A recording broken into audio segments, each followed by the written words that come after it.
jàmm ci Nexa Voyage moo pare pour gunge étudiants yi entrepreneurs yi njaboot gi yëpp ak professionnels yi ci fépp foo xam ne da ngeen fa bëgg a dem ci àdduna bi moo xam yow yaa bëgg a dem wala voyage d'affaires da nga bëgg a dem Europe Amérique Asie Moyen-Orient foo ci bëgg a dem rek Nexa Voyage noppi na ngir gunge la yéen jàngalekat yi yéen professeurs yi am na programme de recrutement bu mag pour yéen boo xam ni mën ngeen a dem Canada jàngale ji nasaraan ak yéen étudiants yi suñu mission dafa leer nañ yombal leen lépp loo xam ne da di démarche d'admission ngir ngeen mën a am visa dem ci université yi nekk ci àdduna bi yëpp suñu partenaires yi nga xam ni dañoo mokkal liggéey bi te qualifié lool dañ leen di jàppale ci admission bi ci diiru fukki fan rek ngeen am seen université ba noppi it am li nga xam ni moo di seen admission suñu équipe daal di toppatoo li nga xam ni moom moo di li des ci parcours bi defal leen dossier yi vérifier leen documents yi préparer entretien yi topp la ba nga jot sa préinscription ak sa visa pour professionnels yi dañuy toppatoo lépp lu jëm ci tukki bi moo xam voyage d'affaires la ñu daal di jël billet d'avion bi assurance bi hôtel bi toppatoo déplacement bi jóge AIBD jëm aéroport yamuñu foofu loo soxla ci location de voiture bu am confort ñu yombalal la ko gunge la ba nga yore oto bu mucc ayib Nexa Voyage ñi ngi nekk cité Kër Gorgui mën nga ñu woo ci 00221 78 957 11 11 wala 00221 78 958 11 11 wala 00221 78 586 80 80 Nexa Voyage seen tukki bii di ñëw fii lay tàmbalee.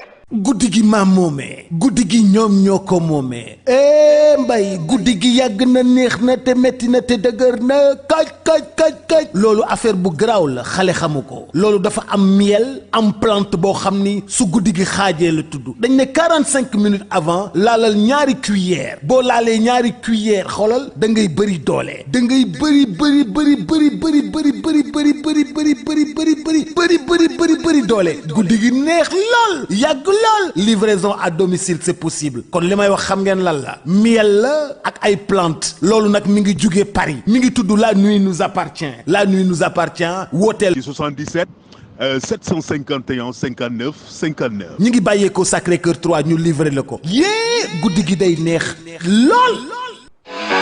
Chez Nexa Voyage, nous accompagnons étudiants, entrepreneurs, familles et professionnels dans tous leurs projets de mobilité, qu'ils soient personnels ou d'affaires. Europe, Amérique, Asie, Moyen-Orient, où que vos objectifs vous mènent, nous sommes votre compagnon de route. Vous les enseignants et professeurs, un programme de recrutement s'offre à vous pour l'enseignement de la langue française au Canada. Pour les étudiants, notre mission est claire, faciliter vos démarches d'admission et de visa vers les meilleures universités du monde. Grâce à nos partenaires qualifiés, votre admission peut être obtenue en seulement 10 jours. Notre équipe s'occupe de chaque étape du parcours, constitution du dossier, vérification des documents, préparation de l'entretien, suivi jusqu'à l'obtention de la prescription et du visa. Pour les professionnels et les entreprises, nous gérons l'ensemble des voyages d'affaires. Visa, billets d'avion, assurance, hôtel, ainsi que les déplacements du personnel vers AIBD et la location longue durée de voitures pour plus de confort et de flexibilité. Nexa Voyage, cité Kër Gorgui. Appelez-nous au 00221 78 957 11 11 ou le 00221 78 958 11 11 ou le 78 586 80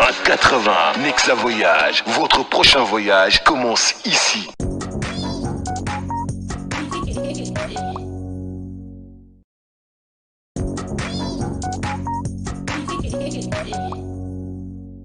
Ravi de nous retrouver, amis fidèles internautes, vous qui avez choisi de nous suivre partout à travers le monde sur la chaîne des grands événements VIP People TV, comme son nom l'indique, s'informer. Et juste, c'est vrai, comme nous avons parlé de voir ça, vous êtes abonné. Vous l'avez dit, fâté, di buzz cloche de notification, mais moi, je manager sur une vidéo en exclusivité, puis sur la chaîne des grands événements VIP People TV, nous allons soit une benen numéro actif du jour, qu'on ligue ne peut tirer parti bas, nous allons quoi, c'est tout à temps. C'est Goko Farampatiko, indico,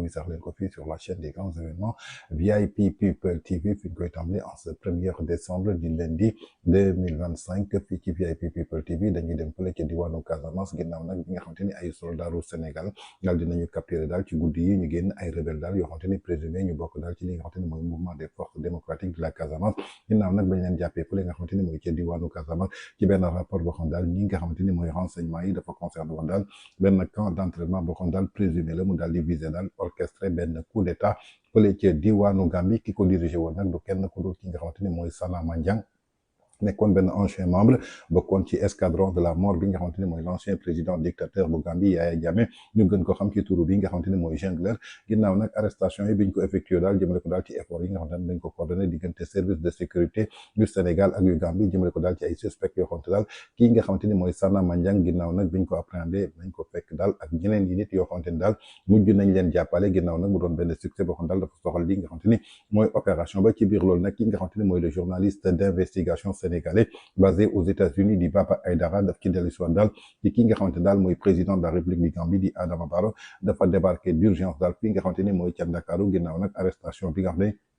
amal nañ ko fële ca diwaanu Casamance ci ki nga xam daal mooy Sana Manjang doon daal benn figure boo xam daal dañ ko xàmmee bu baax ram ne reconnaître ko ci wàllu jongleur bokkoon daal ci ancien bras armé bu régime Yaya Jammeh daal di continuer di provoquer daal ay onde de choc diggante Dakar ak li nga xam daal mooy Banjul suñu sukkandiku nag suñu ay information kii ni Sana Manjang amul benn yoon boo xamante ni dañ ko interpellé moom donc ginnaaw nag lépp loo xamante ni gis nañ ko ay éléments yu bëri yoo xamante ne dañ jóge woon ki nga xamante ni mooy l'ex dictateur gambien di Yaya Jammeh ñoom daal dañ leen mujj capturé waale ci même opération boo xam daal dañ ko mëne conjointement jëmale ko daal ci service de sécurité du Sénégal ak ñi nga xamante ni ñoo nekk foofu ci Gambie suñu jàkkaarloo nag li nga xamante ni mooy gravité situation bi kii di président bu Gambie di Adama Barrow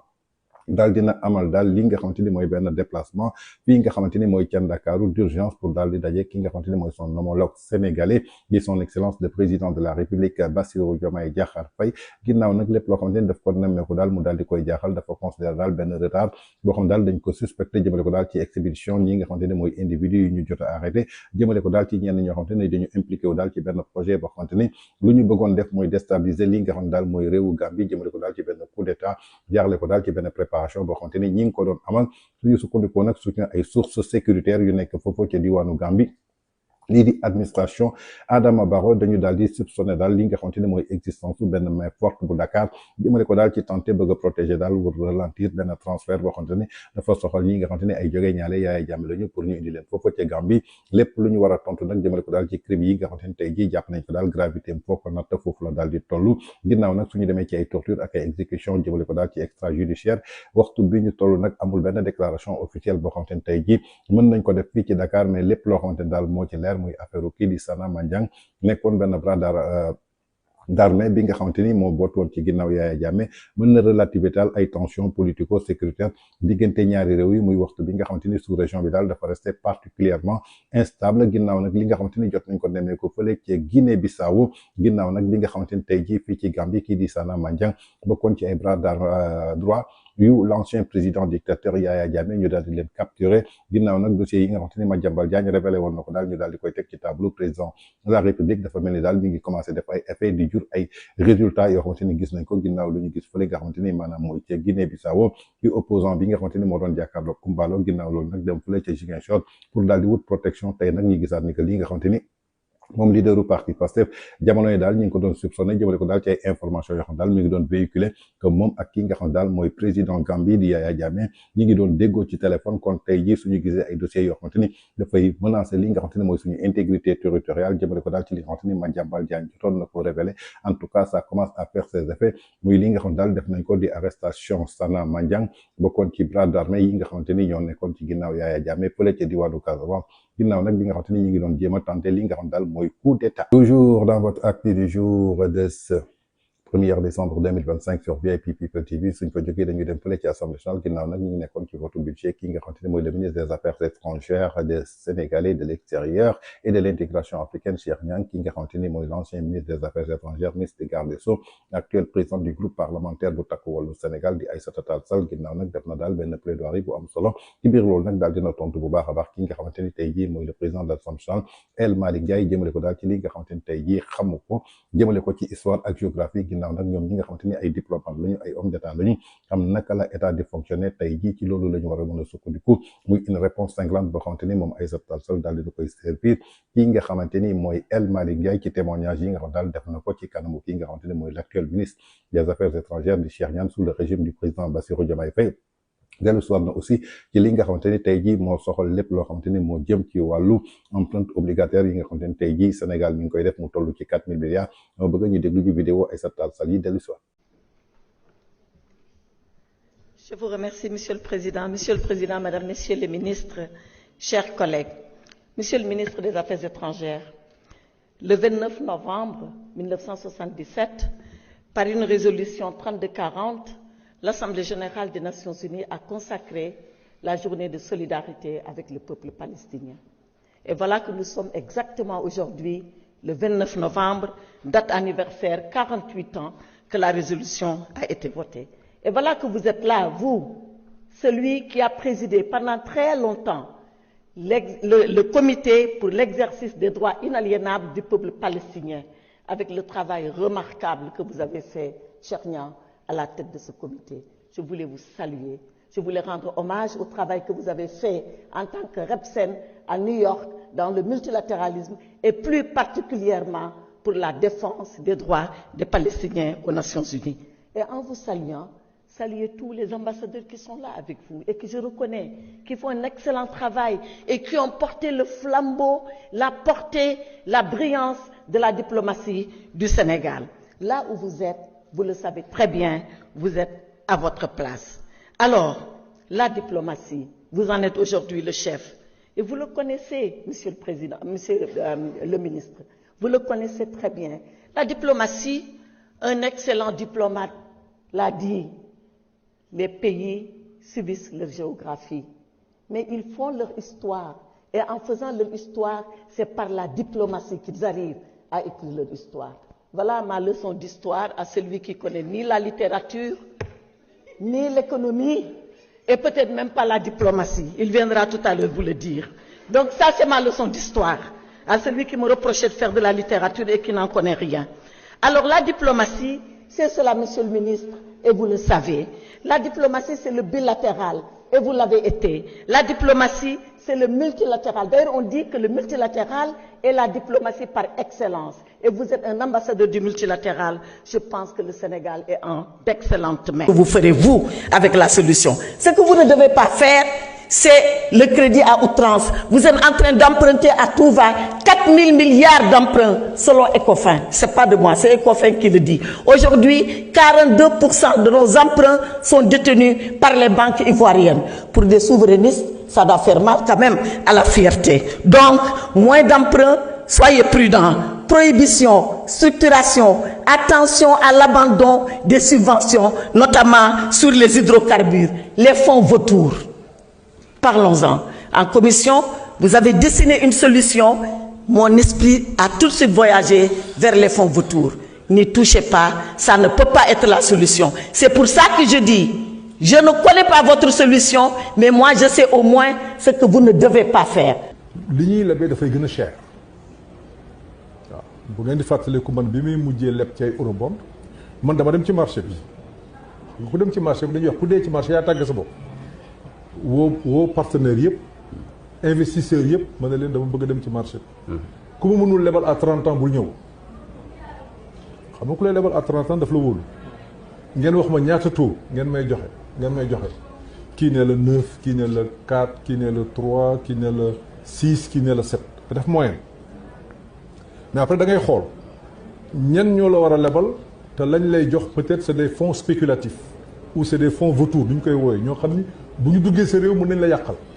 man ñoo ñëpp dama leen génne woon li may wax ni c'est factuel c'est des documents publics bu leen neexee mën nañ ko siiwal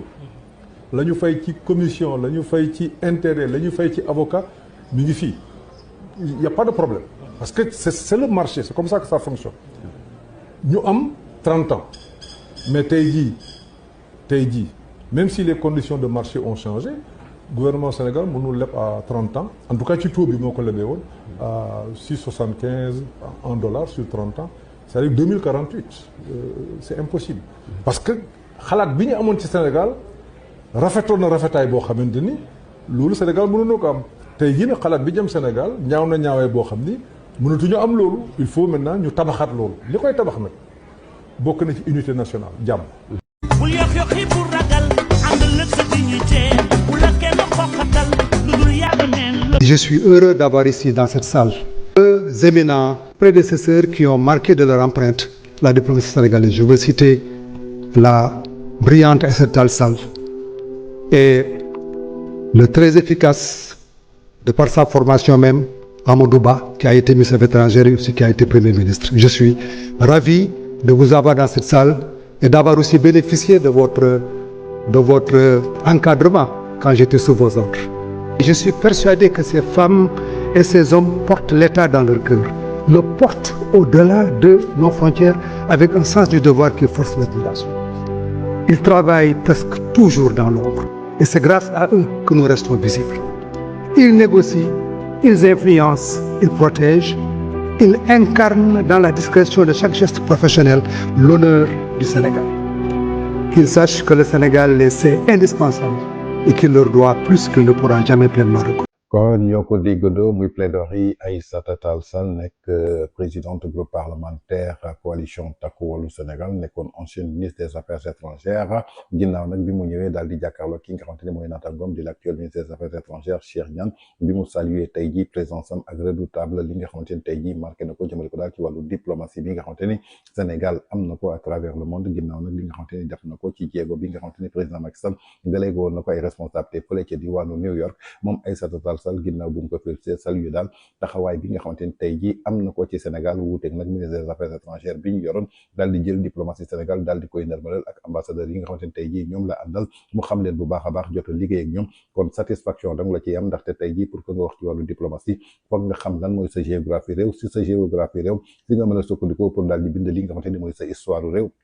mais loolu soo ko xamul mënoo mës a bind sa histoire réew wuuteeg nag El Malick Ndiaye bi nga xamante ni dafa taxawoon daal di koy traité xamal ne que daal Aïssata Tall Sall ab littérature rek lay def tey jii littérature boobu moom mi nga xamante ni mi ngi koy wax ci boppam xamul sax luy littérature ndaxte pour nga mën a xam littérature foog nga xam luy histoire mën ko bind kon mi ngi koy xamal ni que tey jii moom Aïssata Tall Sall du moromam du mappandoom li mu jot a xam jàng ko tey jii ci àdduna mën na ko jàngal sax ki nga xamante ni tey jii moom moo ko jur kon tey jii lépp lu ñu war a mën a saluer mooy la présence du nouveau ministre des affaires étrangères di Cheikh Niane jëmale ko daal ci taxawaay bi nga xamante ni am na ko ci wàllu diplomatie delluwaat na nag ci wàllu empreinte yi nga xamante ni état bu Sénégal ñu ngi koy def depuis l'arrivée du régime de Pastef dans ce pouvoir jëmale ko daal ci li nga xamante ni tey jii toll na ci 4 000 milliards est-ce que tey réew noonu la war a lebee ndaxte dinañ toll foo xamante ni tey jii Sénégal dafay doon foo xamante ni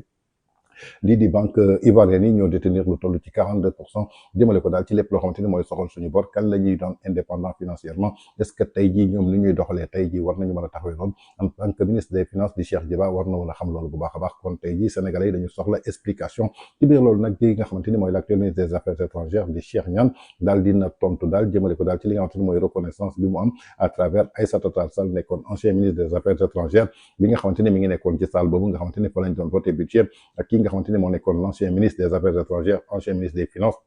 nekkoon ancien premier ministre bu président Macky Sall di Amadou Ba jëmale ko tey jii ci reconnaissance bi nga xamante ni ak jàng bi nga xamante ni jàng na ko ci seen ginnaaw lu bari tey jii mi ngi taxaw ci biir Sénégal ñoom ñoo ko liggéey avec discrétion nekk ci ginnaaw boole ñu ci tambour ni trompette kon ay nit dañu yoo xamante ni tey jii dañ leen war a saluer seen reconnaissance je crois que tey jii ki nga xamante ni mooy le nouveau ministre des affaires étrangères Cheikh Niane daal dina jox une belle leçon jëmale ko daal ci ñi nga xamante ni mooy waa Pastef ak cadre yi nit ki lépp loo ko bañ da nga koy reconnaître li nga xamante ni mooy mëninam kon tey jii ñi nga xamante ni ñi ngi xas waa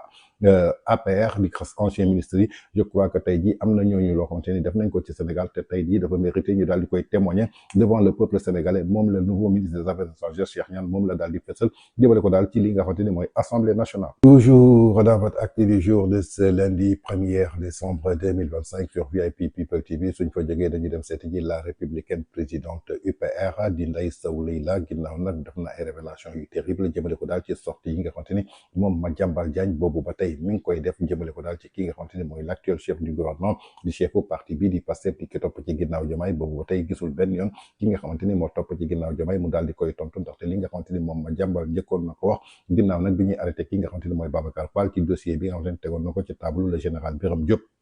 pour que mu egg ci table président de la République jëmale ko daal ci li nga xamante ne mi ngi koy soupçonné ay renseignements daal di koy fësal diggante daal doxalin bi nga xamante ni daal c'est très suspect jëmale ko ci leader au parti Pastef diggante ak ñi nga xamante ne mooy jihadistes yi ak ñi nga xamante ne mooy mouvement force démocratique de la Casamance dafa mel ni daal li ñuy jot a gis fële nga xamante ne mooy ca diwaanu Gambie mi ngi daal di confirmer loolu dama bëgg nag ñu déglu ci les révélations de Ndeye Sow Leila de l'histoire. dégg nañ mu ne avion kii bi affaire bi nu mu tudd. jet privé 150 millions la ñuy fay jet privé. de deux nee na fa Ousmane Sonko wax ne fa la demul fa. de trois dégg nañ mu ne est-ce que dawut nit ñi dañ ne dafa jàmbal dafa ne dafa daw mais dafa ne est-ce que dawut mu ne am na ay bagages waxul ne Ousmane Sonko dafa tuxu primature waxul ne dafa jóge primature tux dafa ne am na ay bagage ay mouvement mooy am na bagage yuy jógee primature di dem cité kër góor gi mais waxul ne dafa tux définitivement beneen bi ñu déggaat tey mu ne waat ne am na terrain bi tubaab bi nekkoon kii bi nekkoon tubaab bi doon occupé dañ koy jaay xawma fan yooyu yëpp ñoom normalement su ko ma jàmbal waxee mag jàmbal bi nga xam ne ñëpp dañ koy déglu il est international war nañoo leeral Sénégalais yi wuti xaalis bi pour lan la. mais est-ce que ma jàmbal war na nekk bitim réew di joxe ay information. mais ma jàmbal fii la nekkoon di waxee yow tam ma jàmbal li muy wax da ko day tey ma jàmbal li muy wax du guléet bi da nga foog li ma jàmbal di wax guléet la. ah mais comme dafa am contentieux état Sénégal. non mais ma jàmbal fii la toog mu ne Ousmane Sonko milliardaire la wala waxul loolu. waaw fii la toog ne Ousmane Sonko am na nangam ci kër dafa tax ñu weddi ko fii la toog mu ne lii ak lii xew na ñu woo ko mu yóbbu ay document convoqué ko mu ñibbiwaat biir këram kookoy ma jàmbal di da nga koo fàtte ma jàmbal li muy wax fële bu nekkoon fii moom lay wax da nga koo dégg kenn mu weddi ko waaye tamit nag gumba gu ne xam nga fooy xam nga gumba gu ne xam na xaw na fu ñuy tëbi teen xamu nuñ ko waxee ku ne xam nga fi ngay doxee ak li ngay waxee ma jàmbal il n'est pas n'importe qui xam na li muy wax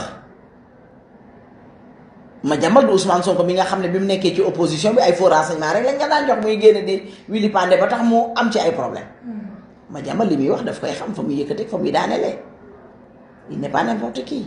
depuis lors mi ngi wax avant ñuy jël nguur gi ma jàmbal a ngi wax ñu jël nguur gi ma jàmbal a ngi wax te amul kenn ku ko mës a woo ne ko ñëwal wala dama lay yóbbu police wala dama lay yóbbu tribunal te ku xam Ousmane Sonko xam ne répondeur automatique la day tontu ku xam Ousmane Sonko xam ne day tontu la tax mu ñeme Ousmane Sonko lu tax mu ñeme Ousmane Sonko nag ñun war nañoo wax Ousmane war nañoo war a wax ne lii moo tax ma jàmbal ñeme ma wala bëggoo xam li tax mu ñeme ko man de bëgg naa xam li tax mu ñeme ko nag mais ma jàmbal daal li mu wax ñun ñu ngi leen di reposer la question. muy joxe ci ay information daal bari na. dama ne la te nit ñaa ngi koy gëm it nit ñaa ngi koy gëm. waaw nit ñaa ngi koy gëm li mu wax tey ci terrain bi jusqu'à preuve du contraire li ma jàmbal wax rek ñun moom la ñu téye moom la ñu mën a téye lan la ñu mën a téye leneen. ndax amul beneen tontu. non amul beneen dégguñu ko tontu. suñu déggee ko tontu nag ñu mën a toog na daal ne est-ce que li ma jàmbal wax am na. wala déet wala est-ce que voilà mais jusqu'à preuve du contraire man li ma jàmbal wax dama koy téye ba ma gis leneen mais franchement ce premier ministre là nous coûte vraiment cher. Oui, il nous coûte vraiment cher. Lii encore une fois moo tax ma ne leen Ousmane Sonko defuñu dara lim ñu def mooy lii mu ñuy def li ñu naqari Diomaye ñu ko fa war a fajal Diomaye ñu war a feral suñu rongoñ Diomaye moo ñu war a def fajal lu ñu naqari ni mu ñu koy fajalee mooy siffler la fin de la récréation. dëkk bi du ab añ dëkk bi du ab terrain de jeu dëkk bi du ab école. yow nan nga bëgg mu siffler ko la fin. Mais comment un premier ministre peut voyager en jet privé? Et au même moment, vous nous dites que la vie est chère ici au Sénégal. La vie est chère parce que la vie est chère, man, au même moment, il y a un serré ceinture. Amato une marge de manœuvre. Mati de Nyotoy, Gali, Nanga, 1000 milliards cachés, dettes cachées. Mais au même moment, ce premier ministre se permet de voyager avec un jet privé. Même pour un avion présidentiel, tu peux faire. Ousmane Sonko, depuis mon école, il n'en fait qu'à sa tête. Et on en a marre, on en a ras-le-bol. ci li fi xew moo tax ma ne la c'est la faute à Diomaye faute Diomaye la xuloo nañ xeex nañ nag damay bàyyi ba gis ko man ndax le seul redressement qui ne vaille ma yàgg koo wax muy sa démission ou ñu génnee ko foofu parce que Ousmane Sonko nag Bara Ndiaye mu dof mi sax ak gën a légal ndax Bara Ndiaye dañ koo élire Ousmane Sonko moom dañ koo nag kii tabb rek moom dañ koo fal xaw ma fal la ñuy wax xaw ma dañ koo lii moom ab crayon waaw dañ koo nommé crayon ko bi le taatu crayon bee koy dégommé bu ko Diomaye bëggoon a dégommé tey xëy na xaju ci waaye xëy na li Diomaye Ousmane Sonko di def da koo neex waaw moo ko fal moo ko joxoon jërëjëf du defe noonu dafa bëgg un premier ministre fort des DG fort des ministres forts et un premier ministre super fort moo tax ñi ngi yëg ci diggu boppam bi te faju ko mënu koo faj mën na koo faj waaye da koo bëggu ta faj loolu mën na koo faj kay Diomaye mënu koo faj des ci Madiambal bi nga xam ne tey justice bu France nee na état Sénégal nañu dolli ay gën a wër ay. kon ñoo ko déggandoo muy révélation yoo xamante ni moom la républicaine présidente du parti UPR Ndeye Sow Leila def na ko jëmale ko daal ci sortie yi nga xamante ni moom Madiambal Diagne boobu ba tey mi ngi koy def jëmale ko ci ki nga xamante ni mooy leader bu parti Pastef di l'actuel premier ministre de la République du Sénégal ba ci voyage bi nga xamante ni muy voyage bu mystérieux ba xamante ni nemmeeku nañ ko semaine bi ñu génn fële ci Abu Dhabi jëmale ko ci jet privé bi nga xamante ni moom la jël bi muy amal tukkeem boobu muy samedi bi ñu génn jëmale ko ci aéroport Léopold Sédar Senghor ginnaaw nag bi mu demee 48 heures ak fi mu woon foofu la demul woon foofu li mu ne woon moom la wutiwu ko ci biir loolu lépp loo xamante ne ay révélation la Madiambal Diagne daal di koy teg ci table bi ba léegi giiguñu benn yoon kii di leaderu parti Pastef daal di tontu Madiambal Diagne lan moo xew ci digganteem ak Madiambal Diagne dafa ragal Madiambal Diagne wala Madiambal Diagne li muy wax dafa am fi mu ko teg ba tey ji moom ñemewul benn yoon daal di yëkkati yéey yàbbi daal di koy tontu en tout cas sénégalais daal soxla nañu xam lii nga xamante ni Madiambal Diagne boobu ba tey mi ngi koy génnee di ko teg sur la table jëmale ko daal ci ay révélation yoo xamante ni daal yu gravisme la tey ki nga xamante ni mooy jëwriñu gouvernement bi di chefu parti Pastef bi nga xamante ni du war na baat soo ko waxee midi balaa midi 2 mu daal di lay tontu lu warul boobu ba tey Madiambal Diagne mi ngi yéey di yàbbi te boobu ba tey nangu ko tontu benn yoon ba ci li nga xamante ni mooy voyage secret bi nga xamante ni mi ngi ko doon def loolu Madiambal Diagne kenn du ko xam ci Sénégal ginnaaw bu mu ko fësalee moom mi nga xamante ni mooy Waly Diouf Bodian jéem na weddi sax kii di Madiambal Diagne waaye moom mii di leaderu parti Pastef moo mujj weddi ki nga xamante ni mooy Waly Diouf Bodian jëmale ko daal ci li nga xamante ni mooy tey ji umra bi mu waxoon te kooku nga xamante ni deful sax 48 heures foofu ci Abu Dhabi kon donc kii di Waly Diouf Bodian moom dafa mel ni que leaderu parti Pastef daf ko daal di fenal kii di président Assemblée nationale nag moom dafa ne woon kii dafa dem wuti ji koppar te su ñëwee pour Sénégal la gis nañu ba mu ñëwee ba tey ji amul benn yoon boo xamante ni yéey na yàbbi jëmale ko daal ci li nga xamante ni moom la indi ba ci conseil des ministres bi nga xamante ni lu jëm ci wàllu voyage bi sax waxu ci kon ñoom ñaar ñëpp daal di leen weddi ba mu set wecc ay nit dañ daal yoo xamante ni dañu bëgg a li nga xamante ni mooy leen défendable li am solo Madiambal li mu waxoon am na yenn ci ay bagages sax yoo xamante ni mi ngi doon foofu ci Petit Palais déménager na ko yóbbu ko fële nga xamante ni mooy ca këram ba nekk cité góor gi ça ne veut pas dire que dafa déménager tous ses affaires moom la Waly Diouf Bodian ñëwaat confirmé li am solo ba am solo Ndeye Sow Leila daal bëgg na xam lu tax ba tey ji kii di leader pour parti Pastef topp ci ginnaaw Diomaye ñemewul tontu benn yoon kii nga xamante ni mooy Madiambal Diagne est-ce que ragalul Madiambal Diagne daal di exposer li nga xam daal mooy ay bombe yoo xamante ni daal dafa nar a jouer ci li nga xamante ni mooy carrière politique am moo tax mu daal di ragal kii nga xamante ni daal mooy Madiambal Diagne. Toujours dans votre acte du jour de ce lundi 1er décembre 2025 sur VIP People TV suñ fa jógee dañuy dem fële ci Assemblée nationale le 28 bi passé ku nekk xam ne ni que leader bu parti Pastef di chef gouvernement bi mi ngi doon jàkkaarloog daal député yi jëmale ko daal ci wàllu li nga xamante ni mooy question d'actualité bi nga xam daal bëggoon na ko indi ginnaaw loolu nag ci biir loolu ci di Tafsir Thioye daf ko laal daal benn question boo xam daal daf ko mettre mal à l'aise ci ay kàddu yoo xamante ni moo ko fi yëkkati woon si élection législative yi ñu génnoon en 2024 daal di xamal ni que daal fekk nañu daal ci benn compte ancien dignitaire bu régime président Macky Sall lu toll ci 1000 milliards boobu ba tey nag gisuñu benn yoon mu yee ci yàbbi ci dégguñu benn yoon kenn wax ci biir loolu nag bi ñu ñëwee Assemblée nationale Tafsir Thioye bi mu ko posé question bi dafa am ay tontu yoo xamante ni daf ko ci indi ci biir tontu yooyu nga xamante nag indi na ko ci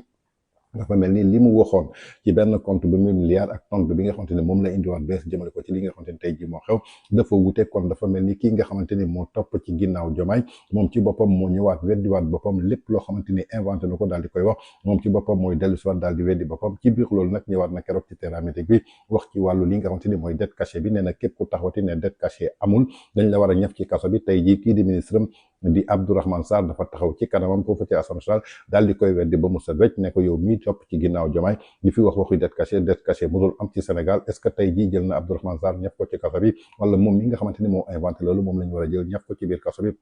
en tout cas dama bëgg a dem déglu ci version yi dellu si waat. laaj nga ma nag lu jëm ci 1000 milliards yi opposition bi yëpp dañoo bëgg a focaliser wu sur le débat des 1000 milliards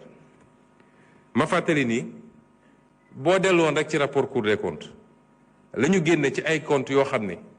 comptes yu jaarul yoon la te benn ci comptes yooyu muy le cap gouvernement bi ñu tuddee cap gouvernement le compte numéro 36 83 47 nga xam ne 1343 milliards lañ fa jaarale ci lu jaarul yoon boo jëlee le compte PDS 303 milliards jaar nañ ko ci lu jaarul yoon la ñu jaarale ci hors circuit ci ay milliards ëpp na 1000 ëpp na 2000 ëpp na 5000. am na ñoo xam ne seen benn compte rek fekk nañ fa lu ëpp 1000 milliards. 1000 milliards yi lu ama am la gis naa nag ñu tëb di wax réew mi ban compte nga fi duggal 1000 milliards yi ñun dañ leen wax ne compte bi fii la nekk Sénégal. loolu laa lay wax ne da information bi dafa mat na. mais mat na sëkk ak barke. da ngay laaj lan moo ci manqué. da nga bëgg mu joxe tur bi waa ji. plus sûr que le mot.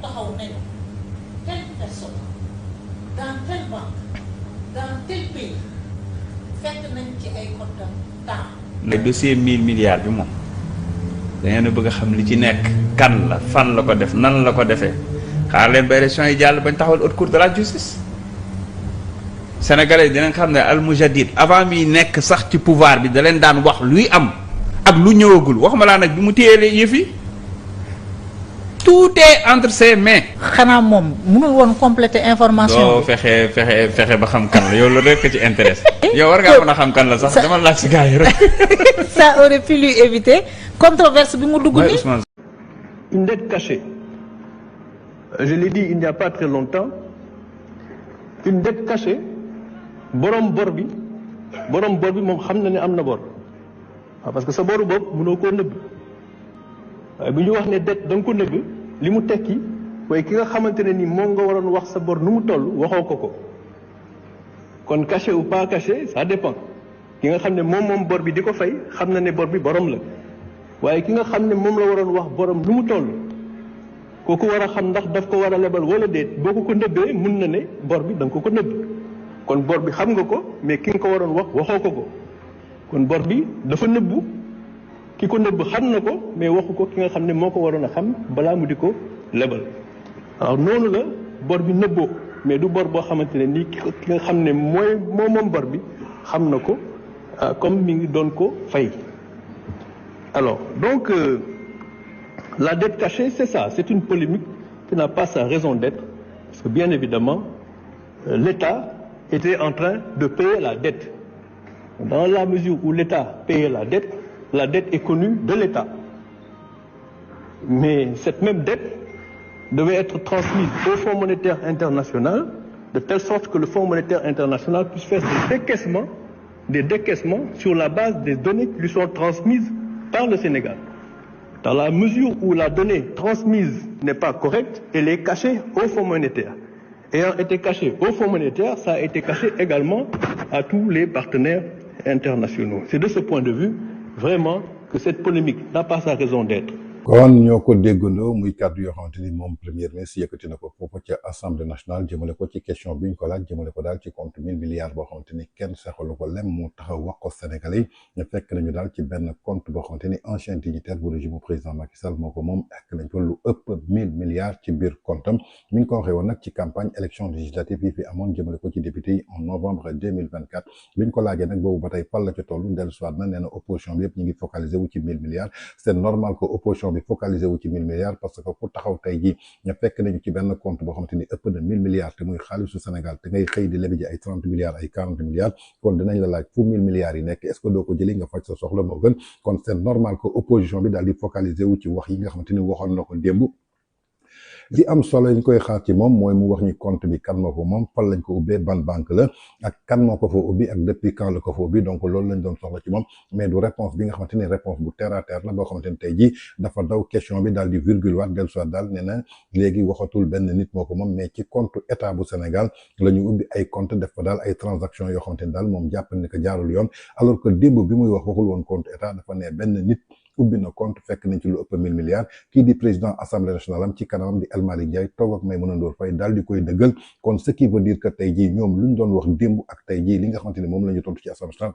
dafa mel ni yàlla ak yàlla nit nag soo demee ba jiite askan je crois que dëgg yow yaa ko war wax waaye li gën a garaaw tey jii ci àdduna ñoom ci seen bopp ñoom ñooy wax ba pare daal di weddi ci seen bopp te fi ñuy weddee seen bopp duñ ci xalaat ëllëg ak ci biir soo leen waxee ñu ne non offense à une personne occupant quelques prérogatives du président de la République alors que personne boobu moom moo war a njëkk a respecté boppam di sàmm ay kàddoom di jàkkaarloog askan bi di leen wax li nga xamante ni moo am mais munoo toog di wax loo xamante ni loo safaanoog dëgg la saa yu ci laajee ay tontu nga fàtte ni yow waxoon nga lii nga dellusiwaat daal ci ay tontu comme ils sont très forts dans la manipulation gis ngeen ko ba muy ci wàllu li nga xamante ni mooy 1000 milliards yi dafa génn carrément ci ancien dignitaire du régime président Macky Sall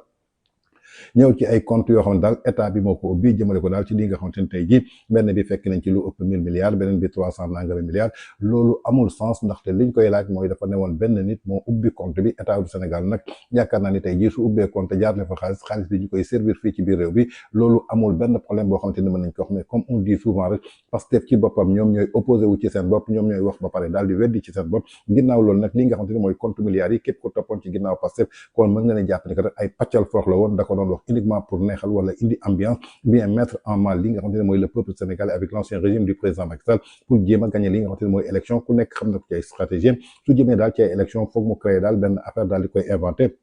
teg ko ci bopp askan bi ñi nga xamante ne nag ay xar lañu bootu ci ginnaawam lépp lu mu wax rek ñi daal di yuuxu ne gongo tey ji moom moo taxawoon daal di weddiwaat boppam kii di El Malick Ndiaye yaakaar naa ni war na delluwaat ci Maïmouna Ndour Faye moom ci boppam mu dellu su ne compte boobu ban nit moo ko moomoon moom mi ne woon tey ji dinañ ko génnee ki taxoon tey ji mu wax loolu kooku nee na daal ci compte état bu Sénégal la ci biir loolu nag ki nga xamante ni mooy Mbengue le régulateur daal dina leen tontu nañu déglu jëm Mbengue dellu si waat. salaamaaleykum gars yi salaamaaleykum di souhaiter ñëpp un très bon week-end. Bon man Ousmane Sonko dama bëggoon def tuuti benn jàngat par rapport waxu démbam ak tey bi mu demee assemblée demoon répond ci les questions pratiquement yi nga xam ni moom la ñu cërale gouvernement bi mais gars yi balaa boobu dama leen di dégluloo Ousmane Sonko li mu waxoon bërki démb bi ñuy def élection législative yi li mu waxoon ci compte 1000 milliards bi dama leen di bàyyi ngeen déglu ko ñu ñëwaat. plus grand combat yoo xam ne dañ ko war a régler am na ñoo xam ne seen benn compte rek seen benn compte rek fekk nañ fa lu ëpp 1000 milliards seen benn compte rek foog ngeen ni loolu jaadu na ci réew mi. gars yi déglu ngeen li mu wax ci compte 1000 milliards nee na am na ña nga xam ni seen benn compte rek la fa nekk ëpp na 1000 milliards ñuy dégg. loolu moo waral député bi di Moustapha Thioye tey jii ci assemblée vendredi 28 novembre 2025 posé ko question bi ñu déglu lim ko posé. ci moment boobu ñu wax waxu 1000 milliards yoo xam dafa nekk ci benn compte te yooyu ñu ko wax ma ne ko man jaaxle na parce que dégguma rapport bu ko wax gisuma fu mu jógee te gisuma ko moom léegi dama bëggoon tey jii sénégalais yëpp ñu ngi déglu nga wax ñu 1000 milliards yooyu ci compte bu mu nekk ki ko moom. ak fan la ko dugal ak ndax compte bi Sénégal la lan wala nekkul Sénégal ak source bi nga xamante ni moo la permettre ñu mën a wax ni 1000 milliards fekk nañu koy compte. loolu su ko déglu ngeen Moustapha Thioye li mu ko posé nee na ko ndes ñëpp ak ñuy déglu Sénégal am nañ occasion bi compte 1000 milliards yi kan la compte kan la fan la xaalis bi jógee luñ ci def ak source yi loolu la ko laaj à ma grande surprise Sonko bi mu ñëwee mu koy tontu ci 1000 milliards yi. mais bëgg ngeen bàyyi xel bu baax vidéo Sonko li mu waxoon ni woon am na ñoo xam ne seen benn compte rek fekk nañ fa lu ëpp 1000 milliards léegi mu leen bàyyi ngeen déglu Sonko li nga xam ne moom la waxaat biñ ko ñëwee pour mu tontu. laaj nga ma nag lu jëm ci 1000 milliards yi opposition bi yëpp dañoo bëgg a focaliser wu sur le débat des 1000 milliards ma fàttali ni boo delluwoon rek ci rapport Cour des comptes. la ñu génne ci ay comptes yoo xam ne comptes yu jaarul yoon la te benn ci comptes yooyu muy le cap gouvernement bi ñu tuddee cap gouvernement le compte numéro 36 83 47 nga xam ne 1343 milliards lañ fa jaarale ci lu jaarul yoon boo jëlee le compte PDS 303 milliards jaar nañ ko ci lu jaarul yoon la ñu jaarale ci hors circuit ci ay milliards ëpp na 1000 ëpp na 2000 ëpp na 5000. gars yi déglu ngeen. am na bu baax li mu wax. génn na ci compte ba nga xam ne benn nit a ko yor léegi mi ngi jëm ci compte ya nga xam ni ay compte gouvernement la compte CAP par exemple compte bi muy wax boo gisee moo nekk nii c'est ouvert depuis le 25 juin 2012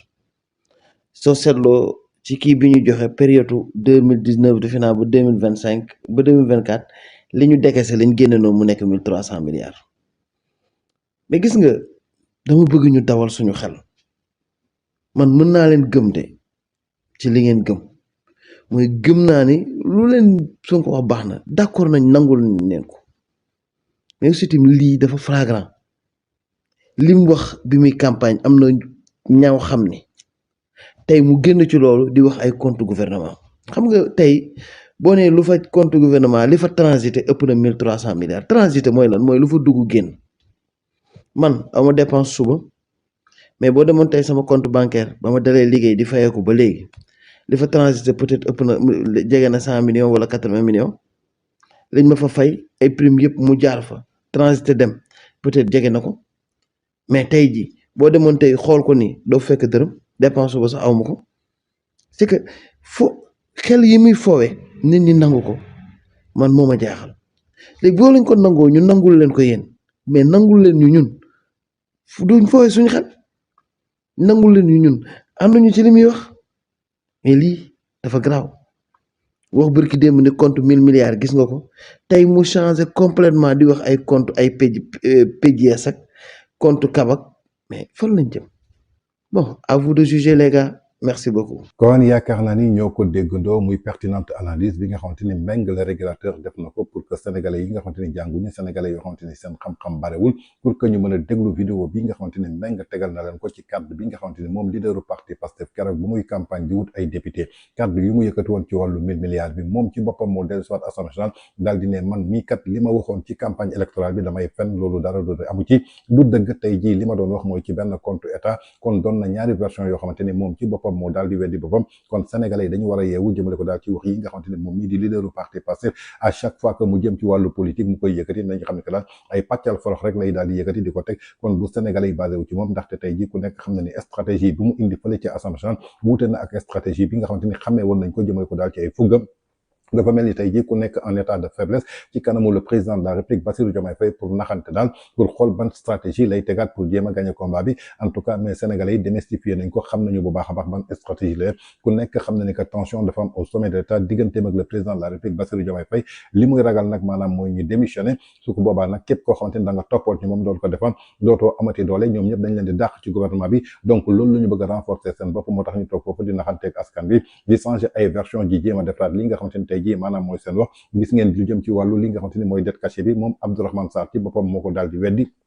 xamal ni que dette cachée bi ngay wax dara amu ci kon yaakaar naa ni sénégalais yi ñoo ko déggandoo compte 1000 milliards bi nga xamante ni moom leaderu parti Pastef waxoon na ko kon jàppale ni que loolu dara amu ci ay wax la yoo xamante ni da doon sos rek lépp loo xamante ni am na ci mooy diggante 2012 2019 état bu Sénégal da doon ubbi ay compte di fa jaarale ay xaalisam di ko investir ci biir réew bi mu doon loo xamante ni c'est tout à fait normal amul dara loo xamante ni daf ci anormal kon ay mbir yooyu lay yëkkati rek di ko saxal askan bi pour jéem a naan seen yoon mais j'espère que sénégalais yi am xel du ñoom lay waxal xanaa ay xaram ak ay mouton yoo xamante ni ñoo topp ci ginnaawam lépp lu mu wax rek ñu daal di yuuxu daal di fi sukkandiku ñooñu la mën a berne mais pas ñun. Toujours dans votre acte du jour de ce 1er décembre 2025 sur VIP People TV foofu la ñuy desandi daal ci li nga xamante ne mooy question d'actualité entre le chef du gouvernement et les députés ginnaaw nag ba mu fa yëkkatee kàddu daal dina wax ki nga xamante ne mooy le président de la République Bassirou Diomaye Faye comme ni ma leen ko waxee toujours dafa am crise bu dox ci seen diggante ci biir loolu nag laa ne sànni na daal benn pikam jëmale ko daal ci ki nga xamante ne mooy le président de la République Bassirou Diomaye Faye nee naa leen actuellement dafa nekk en état de faiblesse moo tax tey jii muy négocier bëgg a changer discours am nañu déglu ci réponse bi nga xamante ni tontu na ko le président de la République Bassirou Diomaye Faye jëmale ko ci projet bi ñu dellu ci li nga yàgg wax ak askan bi ba ñu dégg ko nga ne lii laa gëm lan moo mën a justifier nga ñëw nekk ci pouvoir di changer loolu rien ne peut le justifier que la plupart du temps on ne le fait pas pour le peuple on le fait pour des intérêts occultes on le fait parce qu'il y a des pressions de lobby on le fait parce qu'on a ses calculs personnels mais on ne le fait jamais pour le peuple et c'est pourquoi man li ma gëm mooy la raison d'État c'est la raison de celui qui incarne ou ceux qui incarnent l'État par rapport à leur combat politique, par rapport à leur doctrine, par rapport à li ñu wax ak réew mi pendant tout ce temps-là. C'est ça la raison d'État. kon ñoo ko déggandoo muy kàddu yoo xamante ni moom leaderu parti Pastef yëkkati na ko foofu nee na tey ji moom soit da ngay nekk ak projet bi wala nekk ak projet bi mais amul demi mesure ndaxte mënoo nekk opposition ne lii laa gëm wax ko peuple bi ba nga egsi ci boppu pouvoir bi tey ji li nga waxoon nga bëgg ko soppi loolu mënul am ndaxte ay intérêt personnel ñoo ko laal wala ay lobby yoo xamante ni ñoo nekk ci ginnaaw kon ce qui prouve ni que tey ji lii di crise au sommet de l'État dafa dox ci diggante le président de la République et son premier ministre di leaderu parti Pastef kon ñu taxaw tey ji ne Diomaye mooy premier ministre mooy Diomaye loolu amatul ndaxte moom jàpp na que président de la République ñoom li ñu waxante woon bi ñu nekkee à l'opposition ak tey jii li nga xamante ni mi ngi koy doxalee dafa wute waaye bu mu fàttee ni que tey jii les réalités du pouvoir et les réalités de l'opposition sont diamétralement opposées président Bassirou Diomaye Faye xëy na bu mu nekkee opposition am na loo xamante ni leeru koon mais tey bu mu nekkee au pouvoir loolu daal dina koy leer moom comme nekkagul ci pouvoir mënul comprendre loolu moom ci boppam tey su nekkoon ci boppu pouvoir bi réalité du pouvoir da koy jàpp newuma la dara premier ministre donc la nekk mais tey jii bu mu nekkee premier ministre lépp luy ay réalité du pouvoir daal dina koy daf fekk si kon mu doon daal benn réponse boo xamante ni moom leader bu parti Pastef jaglewu ko kenn ku dul kii nga xamante ni mooy le président de la République son excellence monsieur Bassirou Diomaye Faye ci biir loolu nag benn internaute daal dina koy tontu nañ ko déglu ci dellu. Je ne travaille pas pour Bassirou Diomaye Faye. Plus loin, il va ajouter, mais sous l'autorité du président de la République, le mal est fait. Même dans un régime de cohabitation où le Premier ministre serait issu de l'opposition, une telle phrase serait très mal passée. Et vous savez, ce qui compte, ce n'est pas le nombre de gens qui sur les réseaux sociaux vont aller pour le soutenir, mais pour la communauté internationale qui a déjà mis en branle ces analystes pour lui faire le rapport, pour lui dire ce qui se passe et comment il faut se comporter, je sais de quoi je parle. Ce qui s'entend dans un tel discours, c'est de dire attention, la crise institutionnelle au Sénégal continue. Que le Premier ministre continue à insister sur son autorité vis-à-vis du président de la République. Que la signature du président de la République a très peu de poids et très peu de crédibilité parce que peut être remise en cause n'importe quand. Qu'il faut dès à présent considérer le Sénégal comme étant un pays vivant sous un régime de cohabitation. Que celui qui semble avoir le pouvoir n'est pas celui qui l'a. Que le président de la République est faible, etc., etc. Ce genre de sorties ne font que décrédibiliser son propre pays et affaiblir sa signature, avec pour conséquence justement de faire à ce que ceux qui ont des engagements avec le Sénégal, ceux qui ont des contrats, le Sénégal a des créanciers, beaucoup de créanciers, vont se dire que c'est pas le temps de prendre de nouveaux engagements, on va attendre l'éclaircissement de la situation. Ils vont se dire, pour ceux qui ont déjà des engagements depuis 3-4 ans, ils vont se dire il faut qu'on récupère l'argent au plus vite possible et voilà, c'est ce qui se passe avec BPI France qui vient de clouer au sol les avions de Air Sénégal alors que c'est une dette qui était impayée depuis l'époque de Macky Sall, mais elle se discutait, on repoussait à 3 mois, à 6 mois, on trouvait des modalités de paiement, etc. Mais là, la confiance semble complètement rompue à cause de cette gouvernance à l'emporte-pièce. Ce n'est pas tout. Le Premier ministre a encore ajouté au cours de cette allocution face à ses députés que, voilà, au sujet de la sortie du 8 novembre, sur laquelle il ne reconnaît vraiment pas l'erreur, qu'il fallait clarifier les choses et maintenant elles sont claires. En fait, qu'est-ce qui a été clarifié au fait? Que c'est lui le patron? Que le président de la République n'a aucun soutien dans le pays? Et ça arrange qui, en fait, cette situation? Et ça rassure qui? Ça donne qui envie de partir? Mais il va encore plus loin. Il signale, il fait une sortie sur la crise bissau-guinéenne, sur laquelle il dit, je sais bien que c'est l'autorité, ça relève de la compétence du président, mais enfin, ça ne nous empêche pas de commenter. Et il s'en va dans un discours assez critique, assez terre à terre, sur la situation. Il montre que je n'ai aucun respect pour le président. Ce qui lui convient, ce qui lui revient, je peux m'en approprier et donner mon point de vue en public devant le Parlement et faire ce que je veux. Tout ça mis côte à côte, ça donne pas une bonne image du pays, ça ne rassure pas les marchés, ça ne donne pas la confiance en ces institutions, ça ne renforce pas la signature du Sénégal à l'international qui est portée par Bassirou Diomaye Faye. On a beau expliquer, il y aura des gens dans les commentaires, des supporters de Sonko qui vont expliquer, oui mais il a juste voulu dire que malheureusement le mal est fait. Le mal est fait parce que si ce n'était qu'un fait isolé, c'est une chose, mais ce genre de comportement se répète, on se retrouve vraiment dans une situation de crise. On se retrouve avec un Premier ministre qui est en fait une crise lui-même. Et c'est vrai, on aurait bien aimé que nos dirigeants ne dirigent que pour nous et ça ne nous regarde que nous, mais malheureusement, nous n'avons pas le chèque. Malheureusement, nous avons besoin, nous avons des dettes qui sont déjà engagées qu'il faut payer. Il y a d'autres dettes qu'il faut contacter pour payer les premières dettes ou pour investir dans d'autres choses. Et tout cela, très sincèrement, ça ne grandit pas le Sénégal. Il faut qu'à un moment donné, il y ait le courage de mettre la holà, de dire on ne gouverne pas par coup d'éclat. Ça ne rapporte pas grand-chose et c'est en tout cas pas le pays. kon ñoo ko déggandoo ginnaaw kàddu bi nga xamante ni moom leaderu parti Pastef yëkkati na ko nee na je ne travaille pas pour Bassirou Diomaye Faye mais je travaille pour le peuple sénégalais mais dafa fàtte ni que tey jii ci décret président Bassirou Diomaye Faye moom lañ ko nommé premier ministre kon tey su nekkee chef du gouvernement c'est à l'aide du président de la République Bassirou Diomaye Faye qui définit la politique de la nation bi koy sant na ko exercer ni mu ko bëggee kon dafa juum il travaille pour le président de la République Bassirou Diomaye Faye tey même su doon gouvernement d'union nationale ou bien gouvernement de cohabitation mu nekk ci opposition bi wax bi mu wax ni ce sera mal vu au plus forte raison tey jii moom ak président Bassirou Diomaye Faye ñu bokk benn camp liggéeyandoo taxawandoo ba egg au pouvoir kon donc qui veut dire que aujourd'hui li nga xamante ni mooy immaturité am ak incompétence am jëmale ko ci ay cadres yoo xamante ni mi ngi koy yëkkati toujours c'est mal vu li nga xamante ni tey jii mooy déstabiliser suñu réew déstabiliser suñu économie déstabiliser suñu diplomatie à travers l'international kenn du ko def ku dul moom mi nga xamante ni xamul dara ci wàllu état mu doon daal li nga xamante ni benn déclaration la boo xamante ni tey jii ñëpp ko daal di ñaawlu nee na leen à chaque fois que mu yëkkati kàddoom rek foog mu wax benn penalty su ko defee nit ñi bàyyi ko xel ñu bari nag dañu foog ne que moo ko tey mais teyu ko maanaam ñàkk xam la ak ñàkk gis-gis ak ñàkk vision parce que li mu bëgg a tey jii muy dictature te dictature mënul am fii ci Sénégal li mu bëgg a tey jii maanaam moom kese parce que gis nañu chaque fois suy wax moi lay wax li ko gën a métti mooy tey jii luñ koy naan ci topp ci ginnaaw Diomaye mais dafa waroon nangu dogalu suñu borom ndaxte yàlla moo dogal mu topp ci ginnaaw Diomaye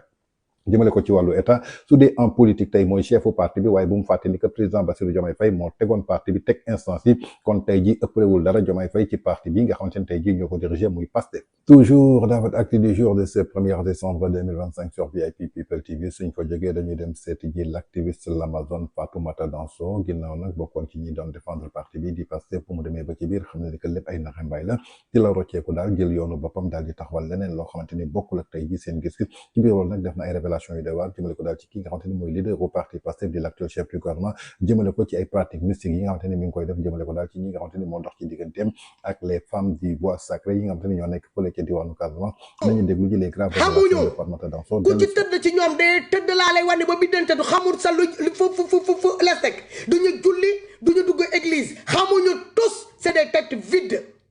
doublées de charlatans yaa ngi dëgg ñooy dox noonu di yambar di dem ñoom la ñuy jël di leen dugal ci biir ay horaire plus de 450 kilomètres ñoo sandi leen ci bayal xar jóor leen ci ay bayal xar tegal leen foofu ay douze porte à puuti ñi nekk fa pendant ñetti fan mun leen sangu mënuñoo laabu ak ndox bu set mënuñoo ran seen bajo yi mënuñoo sangu ñooñu lan lañ leen mën a ñaanal mu nangu bu ñu mënee dara man maa leen may fii balaa semaine nañ ko def ci man bu leen ko yàlla mayee ci baatin ak ci zaahir na feeñ ci man bëgg naa doon seen première cible parce que moo tax ma génn tey pour toj seen cottu ndey pour ngeen xam ne que yor leen saram ndeyam seen daalu boîte secret boobu ngeen di wax maa toog ci ndaal bi katt ko lefal ndeyam toj ko Ousmane di ngeen di jéem a mel ni que da ngeen koy kii da ngeen koy gën a mbugal mun leen ci moom saram ndeyam man bu ma ko bëggee jot nee naa leen man may kaabu ko sërit bi Ousmane li ko waroon a taal maa ko taaloon maa katt lefal ndeyam fay ko te dootul takk te abadan day man tànk man maa ngi dund yore sama bakkan may dox ak moom ci baatin nag ak ci zaahir man lu may wax dee leer te waxuma ko pour waxantoo xam ngeen kuy sama maam Alaaji Ba Danso mooy sama maam man nëbbuma li ma doon nee naa leen boîte secret bi ma jaar mooy boîte secret na suunaa na suunaa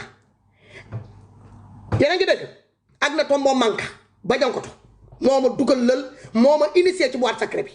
kon yéen mun leen cottu ndeyam ci man li ma xam xamu leen ko li ma yor leen ko lu may gis doo leen tëdd sa bër doo leen tëdd di ko gis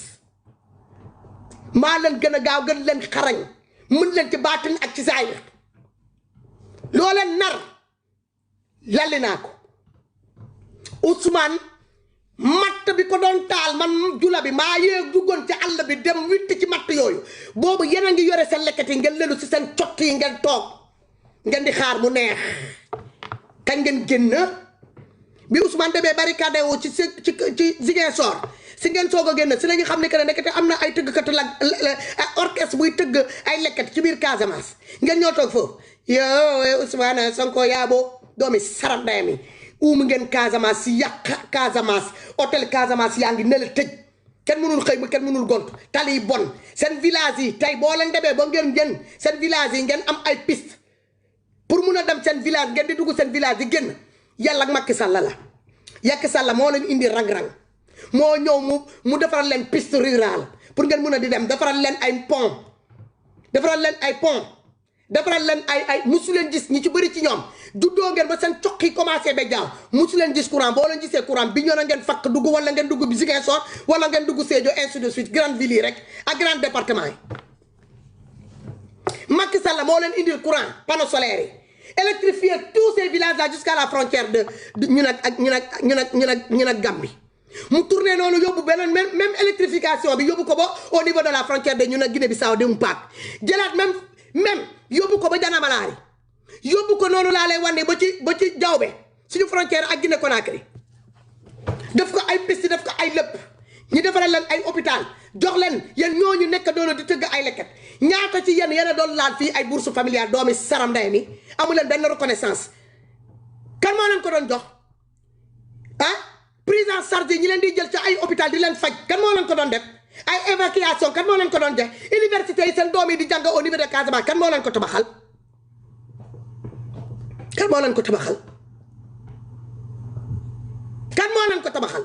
le CMI kan moo leen ko tabaxal xaaral ma génnee la fii parce que foo compte nga man foo compte du ma wax ak moom da ngay dëggal sa bopp nga indi sa tur waaw indil ma sa turu baay takkal ma sa xuuru baay ci saret nga waxtatal ma ko indil ma ko ma tegal ndayam sa kanam ma toj ko sa kanam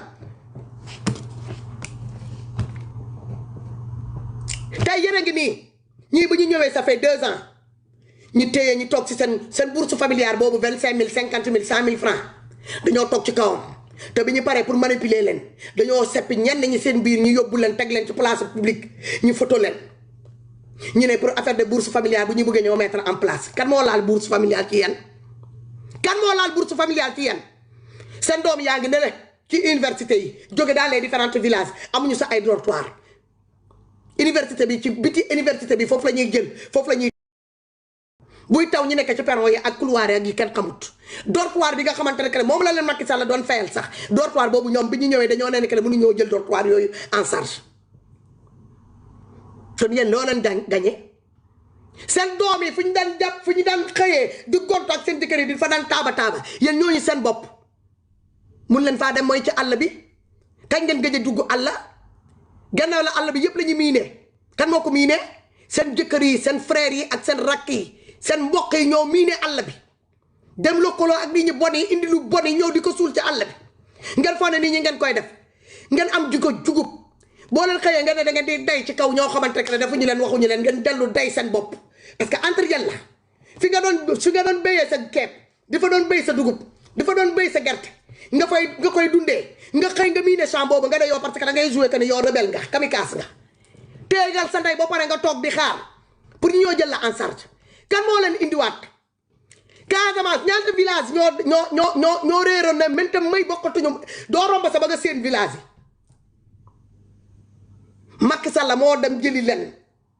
dugg Gambie dem jëli leen dugg Guinée-Bissau dem jëli leen ñi nekk biir Dakar moo xamal leen ni que ne mën ngeen ñibbi tabaxal leen mooy maanaam le retour réhabiliter leen ci dans vos différents villages laaj leen ku ci nekk ci village bi lan mooy seen projet lan ngeen bëgg a mettre en place déminer seen àll yi ngeen fa yor yëpp ba pare yamul ci loolu indi leen bourse familiale jox leen ko. kon ñoo ko déggandoo muy révélation yoo xamante ni l'activiste Fatoumata Dansogo def na ko jëmale ko ci ñi nga xamante ni mooy les femmes du bois sacré ñi jàpp ni que daal ñoom ñooy protéger mystiquement ki nga xamante ni mooy leader bu parti Pastef moom Fatoumata Dansogo jàpp ni que xamuñu dara ku ci tëdd nelaw da ngay biddanti ndaxte lépp lu ñuy def rek maanaam ay puukare la jëmale ko daal ci ay pratiques yoo xamante ni àndul ak dara diine àndul ak dara l'islam ay mbir yu bon la kon tey jii lépp loo xamante ni ñu ngi koy def du dara loo xamante ni lu dul ay sacrifice moom si loolu sukkandiku nag foog ne tey jii ñi ko topp tey jii dañ ko topp parce que dañ ko gëm dañ ko topp ndax dañu ànd ak seen sago mais na jàpp ni que daal ci ay pratiques yu bon la ñu nekkee moo tax ñi nga xamante ni tey jii mooy les femmes du bois sacré keroog gis nañ leen ci li nga xamante ni mooy terrain meeting bi ñu fay def daal ay pratiques yoo xamante ni daal c'est contre nos valeurs contre nos religions kon tey jii képp koo xamante ni yaa ngi topp ci ginnaaw parti Pastef su dee tey jii ay waxam ñoo dëggu ay kàddoom ñoo dëggu en tout cas dafa jub je crois que soxlawul ay femmes bois sacré pour que nit ñi daal di koy topp waaye li am solo ba am solo tey jii dafa envoûté ñi nga xamante ni ñoo topp ci ginnaawam ndaxte soo demee ba nga xamante ni nit koo xamante ni ëpp la xel ëpp la xam-xam nga gën ko jàng ba su waxee tey jii nga gëmba tëxlu bëgg a gëm li muy wax loolu nañ jàpp ni que c'est pas quelque chose de naturel kon ki nga xamante ni mooy Fatoumata Dansogo ratewul benn yoon ki nga xamante ni mooy leader bu parti Pastef ak ñi nga xamante ni ñooy ay femmes bois sacré en tout cas xamuñu ñaari salaamaaleykum gis nañu keroog ba ñu jógee ci li nga xamante ni tey jii mooy terrain bi ab kër bu bakkane lañ leen wutal leen seen piscine ngi nekk ci di yaataa yumbe alors que tey jii ku xam Casamance xam les femmes du bois sacré lépp loo xamante ni dafa jëm ci àdduna dañ ko daal di dëddu wane ni que daal lépp loo xamante ni tey jii si lañ jëm maanaam mooy seen aada ak seen cosaan mais c'est contrairement li nga xamante ni tey jii moom la ñu jot a gis toujours dans votre acte du jour de ce 1er décembre 2025 sur VIP People TV suñ fa jógee dañuy dem seeti ji live bu Maty Trois Pommes ginnaaw nag bu mu dalalee ki nga xamante ne mooy Mamadou Djigo nekkoon fi ancien directeur bu ANAM jëmale ko daal ci parti bi nga xamante ne mooy Pastef gis-gisam ak crise boo xamante ni daal am na au sommet de l'État jëmale ko daal ci 20 mois yoo xamante ne dénk nañ leen ko au pouvoir kii di Mamadou Djigo di ancien directeur bu ANA sous le régime du président Macky Sall en tout cas def na daal ay révélation yu doy waar jëmale ko daal bi mu gisee logo parti Pastef ñu daal di jël li nga xamante ne mooy léopard def ko ci wuuteeg nag li nga xamante ne mooy APR bi nga xamante ne ñoom dañu daal di choisir li nga xamante ne mooy fas ndaxte logo dafay wax ndaxte lépp loo xamante ne dafa jëm ci wàllu image am na signe boo xamante ne daf koy joxe nañu déglu ji les révélations catastrophiques de Mamadou Djigo l'ancien directeur de l'ANA contre le projet Pastef. xam nga man au début dama leen doon analyser sous l'angle de Pastef. ñoom ñaar bi ñu ñëwee dama ne c'est un parti qui est arrivé au pouvoir naa jàngat parti bi lan la d'abord. bi ma xoolee seen wax yi seen démarche yi seen doxin yeeg yooyu. ma gis ñu jël benn emblème. mooy seen logo bi soo ko xoolee. ñu jël un léopard def ko comme logo. ma woo ay mag yu bëri ma laaj leen lan moo tax ñoom ñu jël ay léopard def ko comme logo parce que dama gis socialiste yi ay fleurs la ñuy jëloon. ma gis Ablaye Wade waa PDS épi de maïs la jëloon. xam nga le maïs c'est utile pour la société c'est utile pour l'urbain c'est utile pour le rural. Exactement. ma ñëw ma xool APR cheval la ñu jël cheval ñëpp xam nañ utilité am. def na xare Badar. Ça sert pour le transport ça sert pour beaucoup de choses. C'est un animal domestique boo xam ne dafa participer ci dundu nit. Mais soo jëlee un léopard c'est un animal dangereux un animal très sauvage. boo xam ne réflexion am ça n'a rien à voir avec l'urbanité ça n'a rien à voir avec l'humain c'est égocentrique c'est violent. Après nag ma xam ne parti bii nii c'est pas un parti qui tend vers le développement de notre pays. Maintenant soo ko jëlaatee foofu tamit nga xoolaat diggante le président Diomaye ak Ousmane Sonko. Des fois du ma bëgg seen tur yi mais aujourd'hui c'est important parce que dañu nekk ci situation bu compliquée pour le Sénégal. C'est ça mënuñ ci génnee donc mënuñ ko occulter. Voilà mënuñ ko bañ a parce que ñoom ñoo téye suñu réew tey. Maintenant c'est important que le président bañ ko topp moom. Parce que gis naa Ousmane Sonko dafay acte yoo xam ne nit buy réfléchir du ko def. nit bu intelligent du ko def.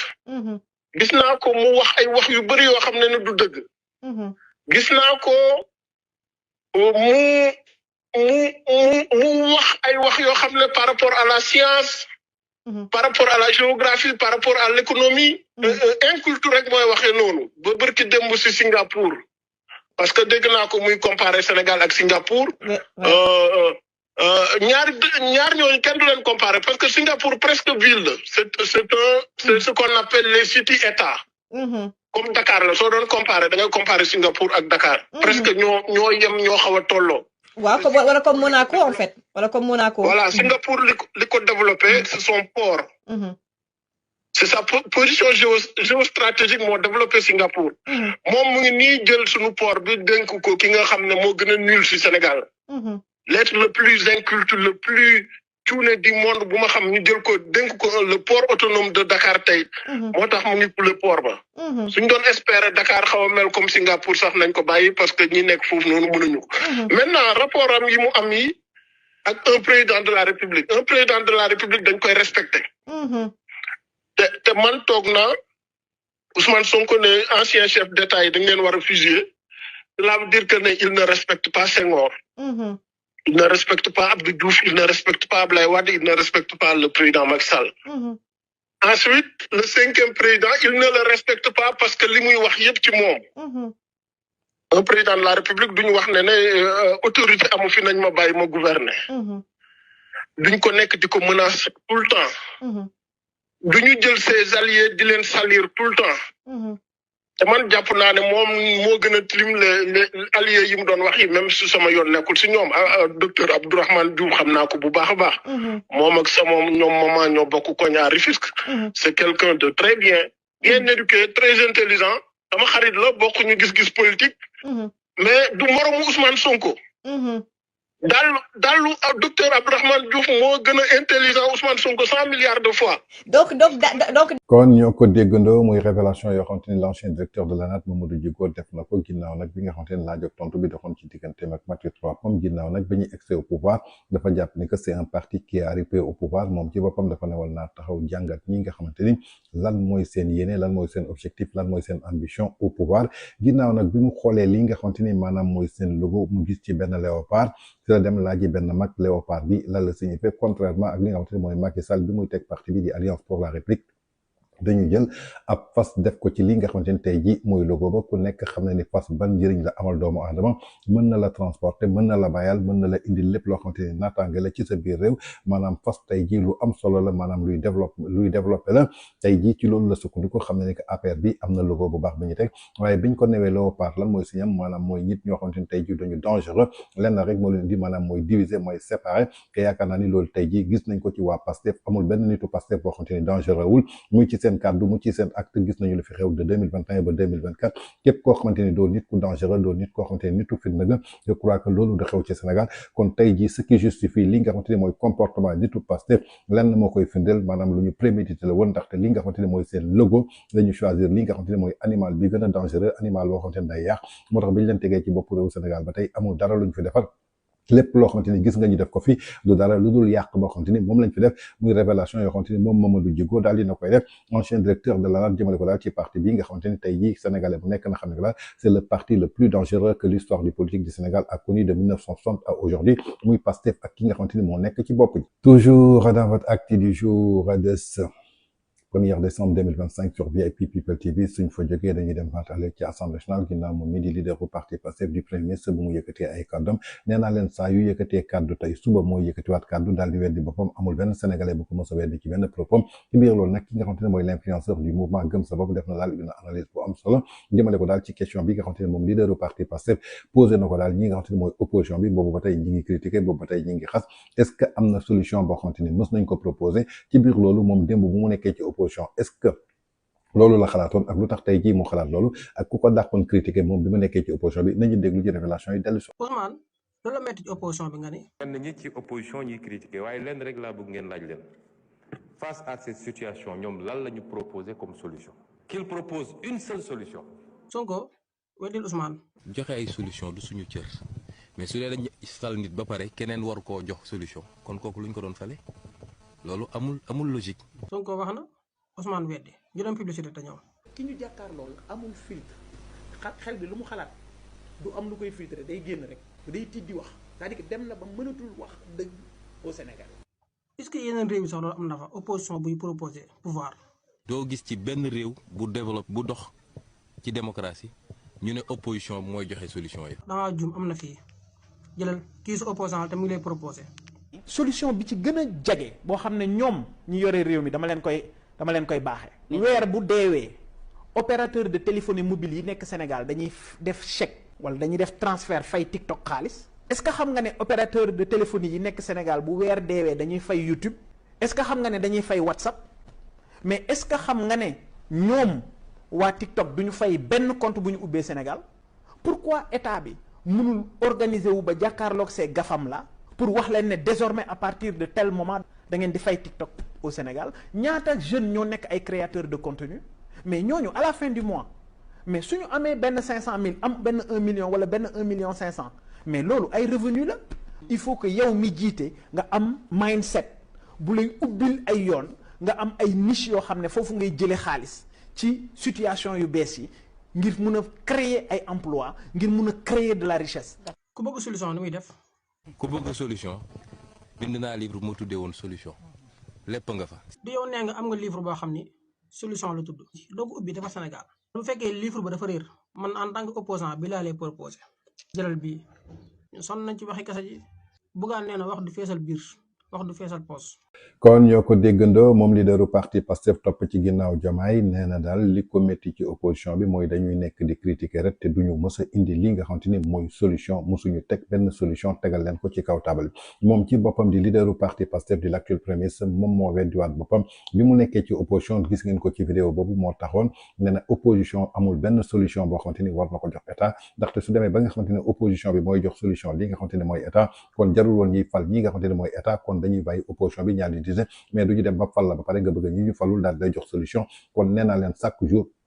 premier ministre mooy weddi leaderu parti Pastef li nga xamante ni mi ngi ko doon wax démb nee naa leen dafa wax ba nga xamante ni xamatul lu mu wax ay militant nag mosuñu ko déglu bu mu nekkee jamonoy opposition moo tax tey jii lépp loo xamante ni tey jii mi ngi koy wax ñoom duñ ci bàyyi xel moo tax mu doon daal ay mbir yoo xamante ni chaque fois noonu lay demee ginnaaw nag bi nga xamante ni ay kaddu la yoo xam daal yëkkati nañ ko ñu daal di koy teg ko vaar mu doon nag kaddu yoo xamante ni yëkkati nañ ko daal di koy indi teg ko ci kaw ki nga xamante ni mooy leaderu parti Pastef bi nga xamante ni daloon na ci kaw opposition bi moom ci boppam moo daal di weddiwaat boppam toujours dans votre acte du jour de ce 1er décembre 2025 sur VIP People TV suñu jógee foofu dañuy dem seeti ji le chroniqueur du peuple après sa sortie de prison muy Abdou Nguer en tout cas mi ngi toj plateau yi mi ngi def daal ay révélation yu doy waar tey ji sénégalais yu bari sax dañoo dem ba jommi Abdou Nguer bi nga xamante ni dañu ne ab simple tailleur la amul certificat ñu bari nag dañu foog ni Abdou Nguer dafa jàng ba yor ay doctoram daal di koy nëbb kon tey ji dama bëgg ñu déglu ji révélation yi nga xamante ni Abdou Nguer def na ko jëmale ko daal ci ki nga xamante ni où est ton papa bi nga xamante ni tey ji dañu jàpp ni que il est fou muy un faux rapport médical boo xamante ni moo tax ñu may ko liberté provisoire ginnaaw loolu Farba Ngom nag bi nga xamante ne ay médecins yu certifié ñoom ñoo ko daal di consulter xamal ni que kii waratul nekk ci prison ñu daal di ko fay bàyyi ba tey muy wone jaay doole ak justice bi nga xamante ne tey jii mën nañu jàpp ni que daal làq doom dóor doom lañ fi nekkee nañu déglu ci les révélations du chroniqueur Abdou Nguer dellu si waat yow yaa wax yow jara yow yaa ne ordinaire médecin demal leen xoolal leen ma Farba Ngom gannaaw bu ay médecin moom ñoo la indil ne la Farba mi ko daa wopp nga ne gëwuma ko waaw waaye où est ton papa bi mu lay nelee kayitu dof liberté provisoire d'office ca audience ba ngay doog a xam ne où est ton papa il n'est pas fou dara jotu ko te médecin bi ko defaral toppoo ko waaw faux usage de faux moom waratuñ ci tëj kenn moom réew mi c'est réglé na faux usage de faux képp ku nekk ci kaso bi tey boo fa fanaane ci faux usage de faux dañ la jaay doole parce que médecin bi moo ne où est ton papa dafa dof ñu jox ko liberté provisoire automatiquement mais ñetti médecin ñoo xool Farba Ngom ne ko yow da ngaa feebar mën nga tëdd sax dee. waaw c'est-à-dire moom mën nga tëdd dee. waaw mais juge bi ne ko dama lay transférer prison bi yóbbu la beneen prison mooy fi ñu daje Basir. pavillon lañ lay dugal. waaw waa léegi. parce que mu ngi prison ba léegi. environnement carcéral la woy. léegi Idrissa Diarra moom lan la bëgg ci Farba Ngom. lan la bëgg ci Farba Ngom il est temps nag communication bi bay bu ñu soppi xam nga lu tax bépp magistrat bu fi yor dossier nit nañ ne diwa ko yor diwa tëj diw ñuy xam ne ku ne xam ka la tëj ku nekk da ngaa war a xam ki la dugal kaso comme ni ma ko xamee ñuy xam kii dossiers yi ñan ñoo ko yor yu bari yi man JP Jean Paul Diop ci ndigalul procureur kii nu mu ta Senghor maa ngi nuyu sama confrère kon ñoo ko déggandoo muy kàddu yoo xamante ni moom Abdou Nguer mi ngi adressé wu ak ki nga xamante ni mooy Idrissa Diarra di juge bi nekk foofu ci pôle judiciaire financier ginnaaw moom ci boppam moo sàkku wut ay médecin mu ne demal ngeen xoolal ma Farba Ngom ndax état de santé permettre na ko mu nekk ci biir kaso bi wala permettre ko ci biir loolu nag médecin yi dem seet ko indil ko dossier daal di koy tegal mu doon lu wér lu firndewu xamal ni que kii nga xamante ni tey jii moom nga téye ci biir kaso bi maanaam nekkinam ci biir kaso bi mën na indi daal loraange mën na faatu n'importe quel moment nga téye ko maintenir ko ci kaso bi mënoo gëm loolu alors que ki nga xamante ni moo njëkk saaga yaayu président de la République de son excellence Bassirou Diomaye Faye saaga fi yaayu président de la République Macky Sall ki ko protégé di ki nga xamante ni moo topp ci say ginnaaw fii la yëkkati ay kàddu yoon daal di koy woo dem wuti ji seen benn médecin mu defal leen benn faux papier ginnaaw nag bi nga xamante ni moom Abdou Nguer mi ngi ko tuddee où est ton papa bu leen fàtte nag Abdou Nguer daf ko laajoon ni que kan mooy sa baay wax ñu ko mu yóbbu ko fële nga xamante ni mooy ca police centrale daal di koy porter plainte kon où est ton papa bi nga xamante ni ñoom dañu taxaw xamal ni que ñëpp dafa dof alors que ñëpp xam nañu këyit bi nga xamante ni moom lañ ko defal du këyit bu wér médecin bi ko def tey jii dañ ko war a toppee faux et usage de faux te wut ñooñu ñu ngi continuer di exercer seen fonction ci saa si le juge bi xoolul ndax wér na wala wérul daal di koy may li nga xamante ni mooy liberté provisoire kon tey jii taxaw fii ne loxo leaderu parti Pastef nekkul ci justice bi da ngay wax li la neex kon tey où est ton papa il est fou avec un faux papier Farba Ngom bi nga xamante ni yow juge bi nga xamante ni yow yaa sàkku ñu defal la ay papiers yoo xamante ni mu leer la muy ay médecins yoo xamante ni xam nga leen alors que médecin bi neen où est ton papa il est fou yow xamoo médecin bi xamoo fu mu jógee kayit bi daal di ñëw nga sukkandiku ci donc ce qui veut dire que on vit une justice à deux vitesses en tout cas mu doon une pertinente analyse boo xamante ni Abdou Nguer defaat na ko. Toujours dans votre acte du jour de ce 1er décembre 2025 sur VIP People TV suñ fa jógee dañuy dem ci li nga xamante ni mooy kaddu yi nga xamante ni moom leader bu parti Pastef yëkkati na ko fële ci Assemblée nationale ginnaaw nag li nga xamante ni sàkk woon nañ ko ci justice française pour que ñu daal di extrader ki nga xamante ni mooy Madiambal Diagne ginnaaw nag tribunal bu Versailles bu ñu sukkandikoo daal ci dossier yi nga xamante ni état bu Sénégal jot nañ leen ko jébbal lu légère la pour ñu delloo leen ki nga xamante ni mooy Madiambal Diagne ginnaaw loolu nag moom le journaliste Bachir Fofana dafa def ay révélations yu doy waar soo gisee mu yëkkati kaddu yooyu foofa ci Assemblée nationale moom ci boppam moo amoon benn deal bu mu bëggoon teg ak li nga xamante ne mooy justice française bëgg daal ñu def benn échange ci benn doomu France boo xamante ni dañ ko doon lancer mandat d'arrêt international ñu jàppee ko fële ca diwaanu Sénégal ci biir loolu nag moom dafa sàkk woon suñu bëggee ñu delloo leen doomu France boobu foog ñu jébbal ko ki nga xamante ni mooy Madiambal Diagne alors que justice française doxewuñu noonu nañu déglu ci les révélations gravissimes de Bachir Fofana dellu si. Maintenant léegi nag moom suba qu'est-ce qui va se passer? Le juge va dire ndax il extrade ou il n'extrade pas mais lu wóor ba wóor ma jox la ci benn information. for nañ ci weewu béy ni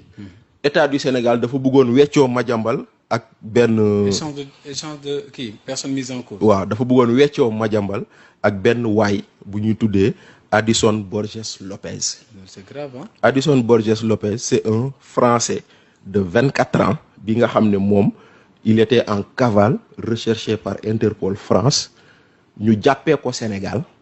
ba mu jógee ko Cap-Vert mu ngi fii. for nañ mu ngi fii Sénégal aéroport bii journal Libération semaine passée mu ngi wax loolu. waaw il a été arrêté le 10 novembre dernier. Il a été arrêté le 10 novembre. Il a fait des crimes au niveau de Cannes loolu lañ koy toppee parce que nee nañ jàpp nañ ni voilà il découvre des enfants séquestration assassinat ak yooyu for nañ ci weewu béy ni état du Sénégal dem na ba proposer état français weccoo waaye état français nee na leen ñun duñu doxee noonu. On suit l'affaire. waaw ñun duñu doxee noonu. am na solo kon loolu mooy benn boo mën a wax. souveraineté que je considère moi-même que réew boo xam ne Sénégal seq na ak yow réciprocité dafa war a am waxoon naa ko fii si visa yi te ñu ngi ciy liggéey noonu laa koy waxee ci extradition réew bu téye un fugitif sénégalais ne du ma extradé li nga fi am di demander extradé du ma ko extradé je ne le ferai jamais.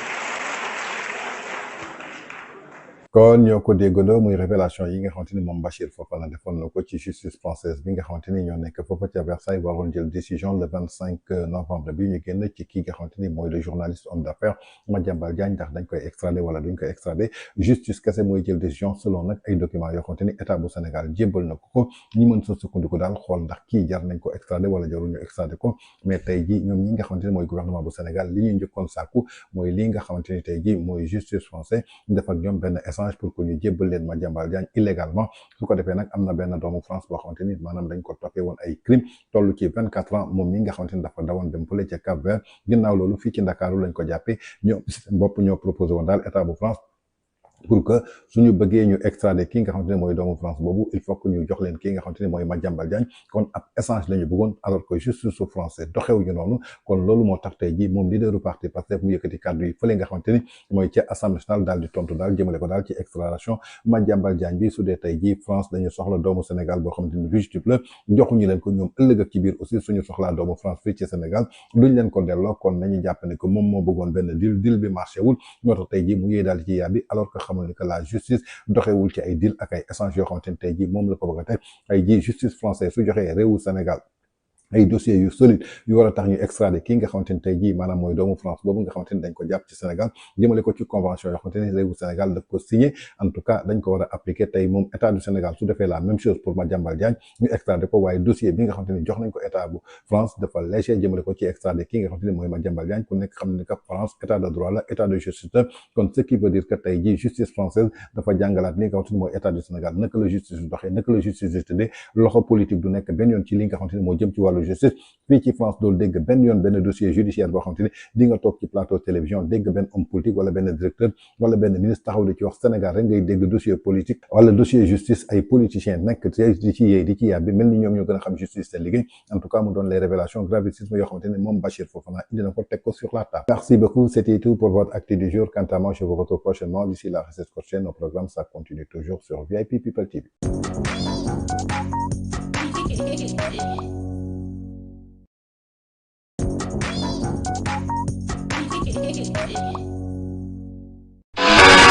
leen jàmm ci Nexa Voyage moo pare pour gunge étudiants yi entrepreneurs yi njaboot gi yëpp ak professionnels yi ci fépp foo xam ne da ngeen fa bëgg a dem ci àdduna bi moo xam yow yaa bëgg a dem wala voyage d'affaires da nga bëgg a dem Europe Amérique Asie Moyen-Orient foo ci bëgg a dem rek Nexa Voyage noppi na ngir gunge la yéen jàngalekat yi yéen professeurs yi am na programme de recrutement bu mag pour yéen boo xam ni mën ngeen a dem Canada jàngale ji nasaraan ak yéen étudiants yi suñu mission dafa leer nañ yombal leen lépp loo xam ne da di démarche d'admission ngir ngeen mën a am visa dem ci université yi nekk ci àdduna bi yëpp suñu partenaires yi nga xam ni dañoo mokkal liggéey bi te qualifié lool dañ leen di jàppale ci admission bi ci diiru fukki fan rek ngeen am seen université ba noppi it am li nga xam ni moo di seen admission suñu équipe daal di toppatoo li nga xam ni moom moo di des ci parcours bi defal leen dossier yi vérifier leen documents yi préparer entretien yi topp la ba nga jot sa préinscription ak sa visa pour professionnels yi dañuy toppatoo lépp lu jëm ci tukki bi moo xam voyage d'affaires la ñu daal di jël billet d'avion bi assurance bi hôtel bi toppatoo déplacement bi jóge AIBD jëm aéroport yamuñu foofu loo soxla ci location de voiture bu am confort ñu yombalal la ko gunge la ba nga yore oto bu mucc ayib Nexa Voyage ñi nekk cité Kër Gorgui mën nga ñu woo ci 00221 78 957 11 11 wala 00221 78 958 11 11 wala 00221 78 586 80 80 Nexa Voyage seen tukki bii di ñëw fii lay tàmbalee. guddi gi maam moomee guddi gi ñoom ñoo ko moomee mbay guddi gi yàgg na neex na te metti na te dëgër na kaj loolu affaire bu garaaw la xale xamu ko loolu dafa am miel am plante boo xam ni su guddi gi xaajee la tudd dañ ne 45 minutes avant laalal ñaari cuillère boo laalee ñaari cuillère xoolal da ngay bëri doole da ngay